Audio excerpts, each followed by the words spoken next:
বন্ধুরা, আজকে তোমাদেরকে একটি নতুন টপিক নিয়ে কথা বলবো। একটি নতুন আপডেট এসেছে যে অল্টার্ড কন্টেন্টকে নিয়ে, যে ভিডিও আপলোড করার সময় তোমরা যে অল্টার্ড কন্টেন্ট একটি অপশান শো করাচ্ছে, তো সেই সম্পর্কে বলবো। এই অল্টার্ড কন্টেন্ট আসলে কি? দেখো, যে এখানে যে অল্টার্ড কন্টেন্ট দেখাচ্ছে, যেই অপশানটি যে দেখাচ্ছে, এইটা আসলে কি, এই নিয়ে বিস্তারিত বলবো।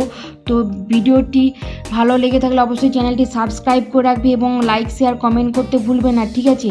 তো যাদের এআই এফেক্ট বা এআই কন্টেন্ট নয়, তারা সবসময় নো করে রাখবে, এবং যাদের এআই যুক্ত কন্টেন্ট তারা সবসময় ইয়েস করবে, ঠিক আছে? এটা তোমাদের চ্যানেলে খুব একটা এফেক্ট পড়বে না, কিন্তু তবুও তোমাদেরকে এটা সিলেক্ট করতেই হবে।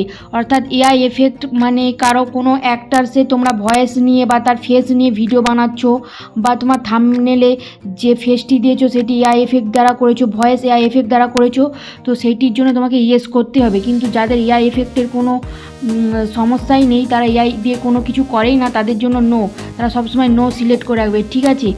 তো এখানে যদি তুমি নো সিলেক্ট করে রাখো তাহলে তোমার কোনো অসুবিধে নেই, এবং তোমার যদি এআই এফেক্ট থাকে তাহলে অবশ্যই ইয়েস করে রাখবে, কারণ এইটি ইউটিউব করে রাখছে। কারণ যাদের এআই সম্পর্কিত কন্টেন্ট আছে, মানে এআই এফেক্ট দিয়ে করেছে, সেই ভিডিওগুলিকে আলাদা করে রাখবে, এবং যাদের এআই দিয়ে কন্টেন্ট নেই সেই ভিডিওগুলিকে আলাদা করে রাখবে, যাতে ভবিষ্যতে কোনো সমস্যা হয়। সেই কারণেই অপশানটি দিয়েছে, এতে কোনো চিন্তার বিষয় নয় এবং চিন্তা করারও দরকার নেই, ঠিক আছে?